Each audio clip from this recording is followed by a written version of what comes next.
साथियों, सबसे पहले तो यहाँ मौजूद मेरे तमाम बुजुर्गवार और नौजवान साथी एक जोशो खरोशों के साथ यहाँ हुसैनपुर में ऑल इंडिया मजलिस इत्तेहादुल मुस्लिमीन का कार्यक्रम कराया। मेरा तमाम बुजुर्गों नौजवान साथियों को अस्सलाम वालेकुम आदाब। दोस्तों, कुछ साथी हैं कार्यक्रम में आते हैं, बात रखते हैं, कुछ बातें ऐसी भी हो जाती हैं, उन्हें इग्नोर करनी है आपको, क्योंकि कार्यक्रम है एक नई जमात हम लोग लेकर के चल रहे हैं।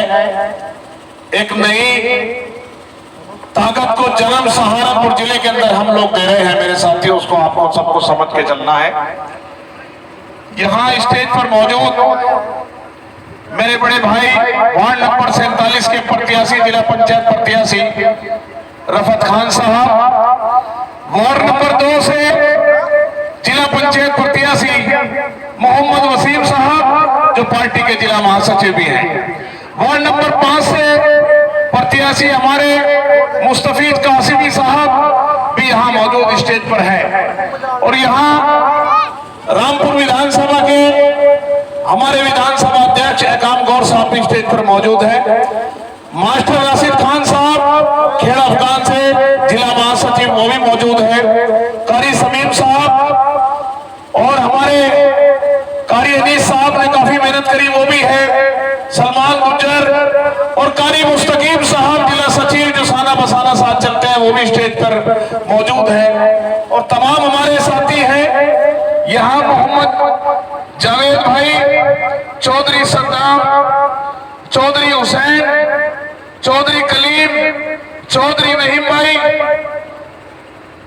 और उस्मान मुखिया जी, चौधरी सद्दाम साहब, साकिर साहब, चौधरी इदरीस, चौधरी हाजी महमूद साहब, डॉक्टर माहिर भाई, मोहम्मद आसिफ और अभी संचालन कर रहे हैं बहुत खूबसूरती के साथ काली रब्बी साहब, और हमारी यहाँ अध्यक्षता कर रहे अध्यक्ष जी कारी शाहनवाज साहब और तमाम साथी अरविंद भाई, अभी हमारे दलित समाज से कई साथी बैठे हैं मौजूद है वे भी, और यहाँ मौजूद तमाम साथी नौजवान दोस्तों। सबसे पहले तो यहाँ हुसैनपुर गांव के अंदर आपने जो इस्तकबाल जो इज्जत देने का काम बैरिस्टर असदुद्दीन ओवैसी साहब के सिपाहियों को किया है, उसका मैं तहे दिल से आपका शुक्रगुजार हूं और उन नौजवानों का धन्यवाद अदा करता हूं जिन्होंने मजलिस के झंडे को उठा करके यहाँ खड़ा करने का काम किया है। इंशाअल्लाह साले बसाला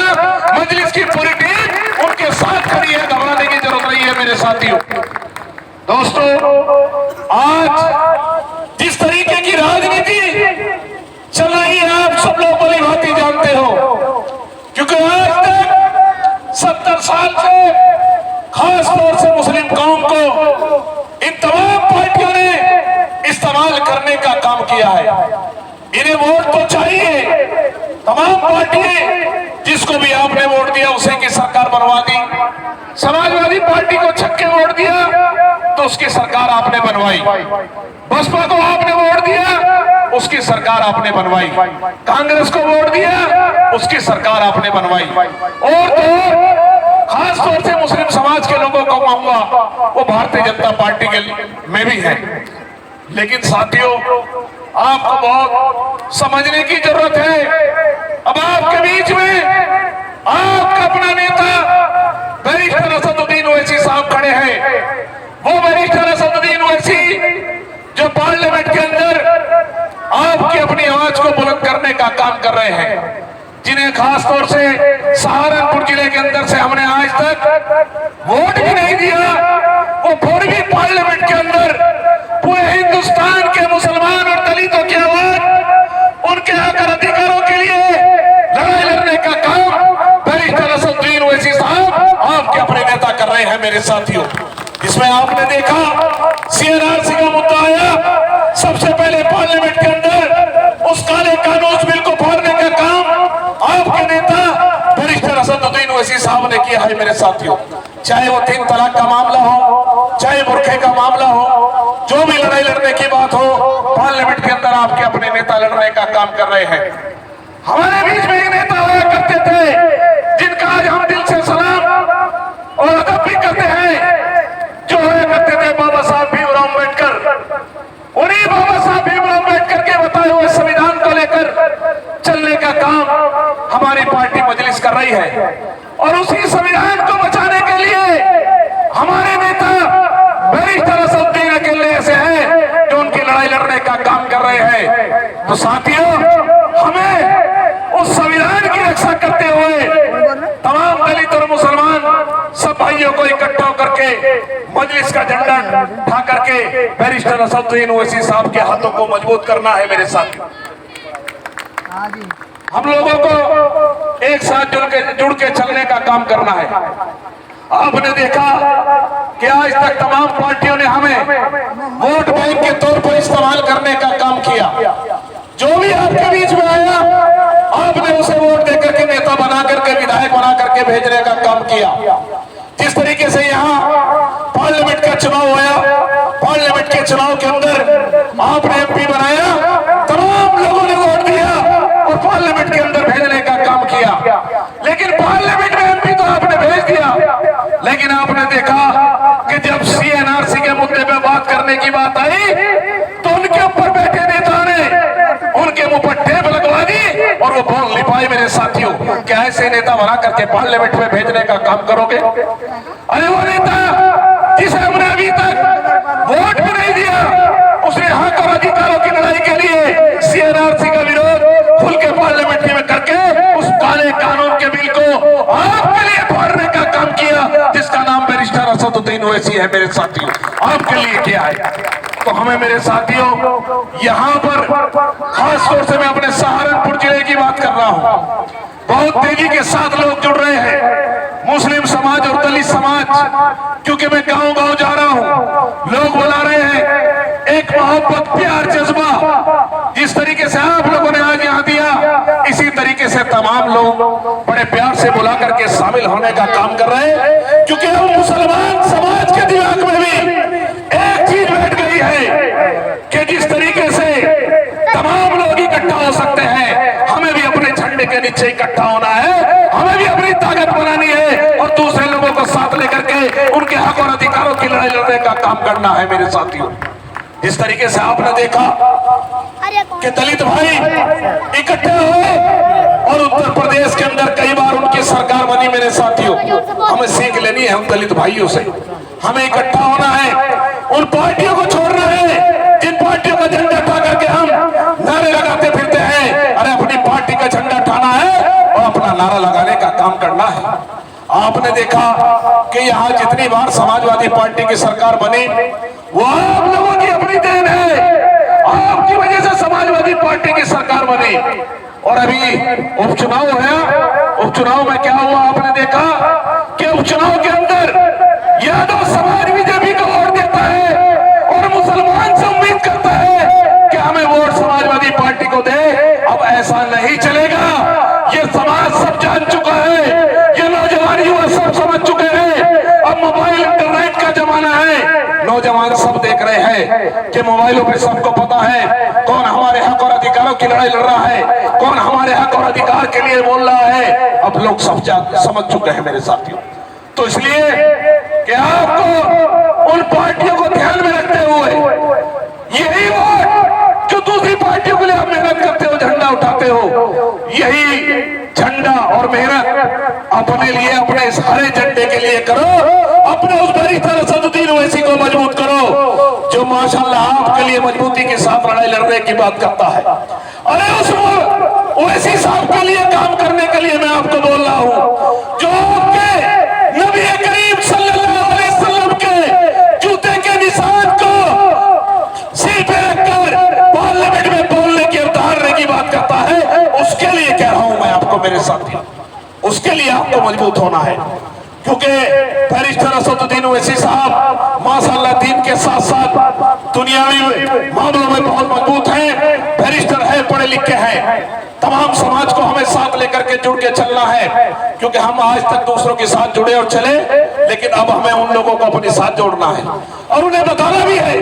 आज तक आपके कहने पे हमने वोट दिया, अब जिला पंचायत का चुनाव हो, ये विधानसभा का चुनाव हो, अब उनसे आपको बोलना है कि आपको वोट हमारे लिए करना है, हमें आपका वोट चाहिए, ये सवाल उनसे करना है मेरे साथी। अब आ जाइए कांग्रेस के ऊपर। कांग्रेस पार्टी के बारे में आप सब लोग भली भांति जानते हो। कांग्रेस का आज तक जितने काले कानून ये भारतीय जनता पार्टी ला रही है, ये सब देन कांग्रेस पार्टी के है मेरे साथियों। आप सबको पता है, सिर्फ इतना है, कानूनों की शुरुआत उन्होंने करी, लागू करने की शुरुआत भारतीय जनता पार्टी कर रही है। आपको समझने की जरूरत है। अरे ये वही कांग्रेस है, उन कांग्रेस के लोगों को बताना है, जब आपके बीच में आए वो लोग जिन्होंने अभी प्रियंका गांधी ने एक बयान में बोला था, आपने सुना होगा, उसने कहा था कि अयोध्या के अंदर जो राम मंदिर बन रहा है उसका श्रेय कांग्रेस को जाना चाहिए। क्यों कहा था? क्योंकि उसने खुल्लम खुल्ला आपके बीच में चैनलों पे कहा कि बाबरी मस्जिद का ताला तोड़ने का काम कांग्रेस ने किया था, तो इसका श्रेय राम मंदिर जो बन रहा है उसका श्रेय कांग्रेस को जाना चाहिए।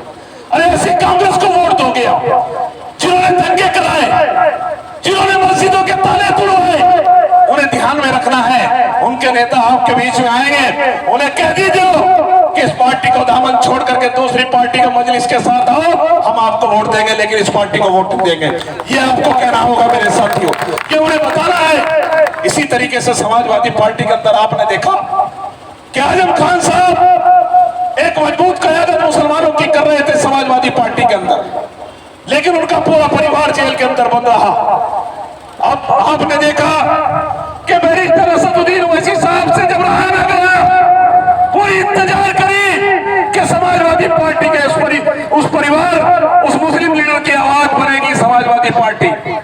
जब गुंगी बहरी बनकर समाजवादी पार्टी नहीं बोली, तो हमारे बैरिस्टर असदुद्दीन ओवैसी साहब ने एक चिट्ठी लिखी, कहा कि आजम खान साहब से मैं खुद मिलने जाऊंगा, क्योंकि एक ऐसे नेता है, बहुत कम नेता ऐसे मेरे साथियों मजबूती के साथ कौम की आवाज उठाते हैं। मैं मिलने जाऊंगा उनसे और मैं उनकी लड़ाई लड़ने का काम करूंगा।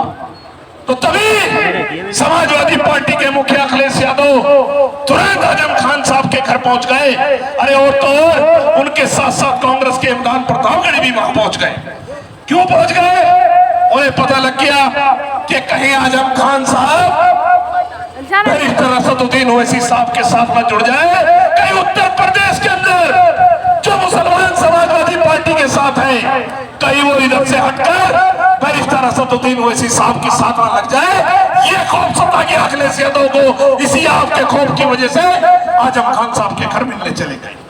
ये आपको समझने की जरूरत है मेरे साथ। और तो और मैं आपको बता दूं कि बैरिस्टर असदुद्दीन ओवैसी साहब ने आप लोगों के बीच में 12 बार आने की कोशिश करी, 12 के 12 बार अखिलेश यादव उत्तर प्रदेश सरकार ने, अखिलेश यादव की सरकार ने 12 बार परमिशन कैंसिल करा करके उन्हें उत्तर प्रदेश के अंदर नहीं आने दिया। लेकिन अभी आपने देखा आजमगढ़ के अंदर उत्तर प्रदेश में जिस तरीके से बैरिस्टर असदुद्दीन ओवैसी साहब ने पहला कदम रखा, एक अंजुम एक जमावड़ा बैरिस्टर असदुद्दीन ओवैसी साहब के साथ था, आपकी दुआओं की, आपकी मोहब्बत की वजह से था। उत्तर प्रदेश में एक जलवा है, लगा है लोगों को क्या उत्तर प्रदेश के अंदर मजबूती के साथ बैरिस्टर असदुद्दीन ओवैसी साहब का कदम जमेगा। आपने देखा मेरे साथियों, 9 पार्टियों के साथ एक मोर्चा बना है। उस मोर्चे के अंदर बैरिस्टर असदुद्दीन ओवैसी साहब ने इसलिए मोर्चा बनाया कि हिंदू और मुसलमान और दलित तमाम साथियों को लेकर के उत्तर प्रदेश के अंदर सरकार बनाई जाए। और तो और मैं आपको बता दूं, सरकार किसी की भी बने, मुख्यमंत्री कोई भी हो, 2022 के चुनाव के अंदर आप लोगों की इस पार्टी की हिस्सेदारी इसकी जरूर रहेगी मेरे साथियों। ये मैं उम्मीद करता हूँ इस तरीके के हालात हमें मुख्यमंत्री कोई बने, लेकिन हमारी सरकार के अंदर हिस्सेदारी जब रहेगी जब हम सब लोग मजबूती के साथ बैरिस्टर असदुद्दीन ओवैसी साहब की रस्सी पकड़ लेंगे। जिस तरीके से दलित भाई हमारे एक हो गए, इकट्ठा होकर के कई बार सरकार बना ली, इसी तरीके से मैं अपनी कौम के लोगों से, खासतौर से मुसलमानों से कहना चाहूंगा कि उन तमाम पार्टियों को नकारने की बात करो। अपनी ताकत अगर चाहते हो मुस्तकबिल अगर चाहते हो सही तो अपने इस झंडे के नीचे आकर के बैरिस्टर असदुद्दीन ओवैसी साहब को मजबूत करने का काम करो। अरे वो बैरिस्टर असदुद्दीन ओवैसी जिसके बारे में हमारे हिंदू भाई और दलित भाई कहते हैं कि अगर ये इंसान हमारे समाज के अंदर पैदा हो जाता तो हम लोग इसकी पूजा करते। ऐसे नेता है बैरिस्टर असदुद्दीन ओवैसी साहब। और हम लोग कहाँ हैं? हमारा समाज कहाँ है? आज भी हमारा समाज गुमराह होकर के दूसरी पार्टियों के पीछे लगा हुआ है, दूसरे नेताओं के पीछे लगा हुआ है। जो भी मुस्लिम नेता, ये जो भी भाई जिस नेता से आप प्यार करते हो, उससे सिर्फ एक ही बात कहो, उससे सिर्फ एक ही बात कहो कि बेशक हम तेरी साथ हैं, तेरी साथ खड़े हैं, तू जिस भी समाज से है हमारा भाई है, लेकिन आकर के मजलिस का झंडा थाम ले, मजलिस में शामिल हो जा, इंशाअल्लाह वोट छक के देंगे। ये सवाल आप उन्हें करो मेरे साथियों, चाहे वो किसी भी पार्टी का नेता हो, जब आपके बीच में आए उसे दावत देने की जिम्मेदारी भी आपकी बनती है। बैरिस्टर असदुद्दीन ओवैसी साहब की तरफ से आप दावत दो, इंशाअल्लाह सम्मान और इज्जत पूरी तरीके से ऑल इंडिया मजलिस इत्तेहाद मुस्लिमीन के अंदर उस भाई को, उस लीडर को मिलने का काम होगा। चौधरी बबलू असदुद्दीन ओवैसी मजलिस पार्टी। मैं आपसे बता रहा हूँ कि मैं उन तमाम लोगों को, नौजवानों को खास तौर से कह रहा हूँ कि जो मेरे नौजवान बुजुर्गवार इधर उधर तमाम पार्टियों के अंदर गए हुए हैं, उनसे कहो कि कब तक इनके गुलामी का झंडा उठाते रहोगे, कब तक इनके नारे लगाते रहोगे। अरे एक परिवार तो ऐसा है गंगों का, मैं आपको बता दूं, नाम तो नहीं लूंगा, लेकिन अपनी कौम के बीच में बैठा हूं, अपने लोगों के बीच में बैठा हूं, उन्हें बताना चाहता हूं कि आज तक उनके बड़ों के आपने नारे मारे, उसके बाद उनके बच्चों के नारे मारे, अब उनके छोटे छोटे बच्चे आपके बीच में लीडरशिप करने के लिए भेज दिए हैं। अब कहते हैं ये बड़े बुजुर्ग उनके भी नारे मारे। अरे कैसे नारे मारेंगे? हमारे बुजुर्गों ने कुर्बानियां दी है, हमारे बुजुर्ग ने उन्हें लीडर बनाए हैं, लेकिन अब इनके बीच के बच्चे भी लीडर बने, निकल के सामने आए। इनके बीच के बच्चे को आज हम लोग यहाँ से विधानसभा की एक जिम्मेदारी देकर के विधानसभा अध्यक्ष बना करके जा रहे हैं, क्योंकि हमारे बीच का बच्चा भी लेकर के लीडर बने, वो भी मजबूत हो। क्या तमाम सहारनपुर की लीडरशिप उन्हीं के नाम है और समाज के बच्चे नहीं है और बिरादरियों के बच्चे नहीं है? अरे उन्हें भी मजबूत करने का काम करो। तो मेरे साथियों, ये आपको बहुत समझने की जरूरत है। आज हम लोग बैरिस्टर असदुद्दीन ओवैसी साहब की तरफ से छोटा सा सिपाही आपका अपना दावत देने के लिए आया है। मेरी कौम के लोगों, इकट्ठे हो जाओ, एक ताकत बनाओ, इस पार्टी को मजबूत करने का काम करो। जब आप इकट्ठे हो जाओगे, ताकत बनाओगे, हर आदमी आपकी इज्जत करेगा, तमाम जगह आपकी इज्जत होगी। जब तक इकट्ठे नहीं होगे, कोई इज्जत आपकी नहीं करेगा मेरे साथ। तो इसलिए आपके बीच में आकर के आपसे अपने दिल की बात कही। बैरिस्टर असदुद्दीन ओवैसी साहब की तरफ से आपका एक छोटा सा सिपाही आकर के तमाम लोग जो इधर उधर तमाम पार्टियों के अंदर, मुख्तलिफ पार्टियों के अंदर है, मैं उनसे इस मंच के माध्यम से गुजारिश करना चाहूंगा कि उन पार्टियों की गुलामी छोड़ करके अपनी पार्टी मजलिस का झंडा थाम लो, अपनी पार्टी को मजबूत करने का काम करो, इंशाअल्लाह आपको तो मजबूत हो जाओगे। और खासतौर से इस गांव के लोगों से मैं कह के जा रहा हूँ, यहाँ मजलिस की जितनी टीम बैठी है, मैं आपको बता दूं, ये ध्यान में रखना, आप लोग लावारिस नहीं हो, आपकी आवाज उठाने वाले आपके एमपी एमएलए पार्लियामेंट के और विधानसभाओं के अंदर है मेरे साथी। उस पार्टी के घबराने की जरूरत नहीं है बिल्कुल भी। बैरिस्टर असदुद्दीन ओवैसी साहब ने हर एक जिलाध्यक्ष को कह रखा है कि कहीं कोई बात हो सीधी मेरे से बात करो, मैं आपकी आवाज पार्लियामेंट के उठाऊंगा, पार्लियामेंट के अंदर घबराने की जरूरत नहीं है मेरे साथ। तो इसलिए आपको चिंता करने की जरूरत नहीं है, मजबूती के साथ अपनी आवाज आपको उठानी है मेरे साथ, मजबूत होना है अपने उसके लिए, पार्टी के लिए। आपने देखा बिहार के अंदर किस तरीके से 5 सीटें आपकी निकल के आई, 20 सीटों पर चुनाव लड़ाया गया था, बीच में से 5 आपकी निकल के आई। अरे मेहनत करी, चुनाव लड़ा तभी तो निकल के आई ना। और मैं बताना चाहता हूं, उन 5 सीटों को निकलने में केवल मुसलमान की भूमिका नहीं है, उसमें हमें वोट हिंदू भाई ने भी दिया, दलित भाई ने भी दिया, तमाम समाज ने हमें वोट दिया, तो 5 सीटें आपकी निकल के आई मेरे साथ। तो इसी तरीके से मेरे साथियों मैं आपसे कहूंगा कि यहाँ जिला पंचायत का चुनाव होगा, अपने बीच के प्रत्याशी को तैयार करो। जो भी नाम आप इंशाल्लाह मजबूत आदमी का दोगे उसको मजबूती के साथ चुनाव लड़ाया जाएगा, उसे आगे बढ़ाने का काम करो, अपने आप को मजबूत करने का काम करो। और 2022 के अंदर चुनाव होगा इंशाल्लाह। मैं आपसे वादा करता हूँ मेरे साथियों, हमारी तैयारी चल रही है, हमने लिख के भी भेज रखा है। बैरिस्टर असदुद्दीन ओवैसी साहब सहारनपुर जिले के अंदर आएंगे और इंशाल्लाह देहरादून एयरपोर्ट से उतरेंगे, उतरते हुए सहारनपुर का एक जबरदस्त तरीके से दौरा होगा। इसलिए गांव-गांव जाकर के अपनी टीम को मजबूत करने का काम कर रहे हैं, ताकि सहारनपुर जिले के अंदर जब बैरिस्टर असदुद्दीन ओवैसी साहब आए तो सहारनपुर जिले के अंदर पता लगना चाहिए, जैसे हमारे अभी कारी साहब बता रहे थे हमारे कि एक सैलाब, एक शेर का पता लगना चाहिए सहारनपुर के अंदर आया है। उसमें सब समाज के लोग हमें चाहिए, उसमें दलित भी चाहिए, दूसरे भाई भी चाहिए। और मैं अपने लोगों से यहाँ स्टेज पर बैठे पदाधिकारियों से भी कहूंगा, चाहे हिंदू भाई हो या दलित हो, किसी के साथ भी अत्याचार होगा, हम इस झंडे को लेकर के दलित हो या मुसलमान हो या हिंदू हो, किसी भी समाज से हो, उसकी लड़ाई इसी झंडे के बैनर पर लड़ने का काम करेंगे, इसी बैनर पे झंडे के साथ उसकी आवाज बुलंद करने का काम करेंगे। मेरे साथियों, घबराने की जरूरत नहीं है, सब समाज की लड़ाई लड़ेंगे। अरे ऐसा ऐसा ही ताकत बनती है। जब जिला सहारनपुर के अंदर आपके भाई को जिला अध्यक्ष बनाया, पार्टी यहाँ 0 थी मेरे साथियों, लेकिन आज अल्लाह का करम है कि पार्टी बहुत तेजी के साथ मजबूत है। तमाम विधानसभाओं में आपके अध्यक्ष हैं, ब्लॉक अध्यक्ष हैं, और रोज पार्टी से डेली तमाम लोग जुड़ने का काम कर रहे हैं। मेरे साथी, दिन ब दिन पार्टी जुड़ रही है। और आपसे इतना जरूर कहूंगा अपनी बात खत्म करने से पहले कि मेरे साथियों, जहां जहां आपकी हिस्सेदारियां, आपके ताल्लुक है, आपके अपने लोग हैं, उन्हें वहां कहो कि मजलिस का प्रोग्राम रखो, मजलिस को मजबूत करो। मजलिस को मजबूत करने की जिम्मेदारी हम सबकी बनती है।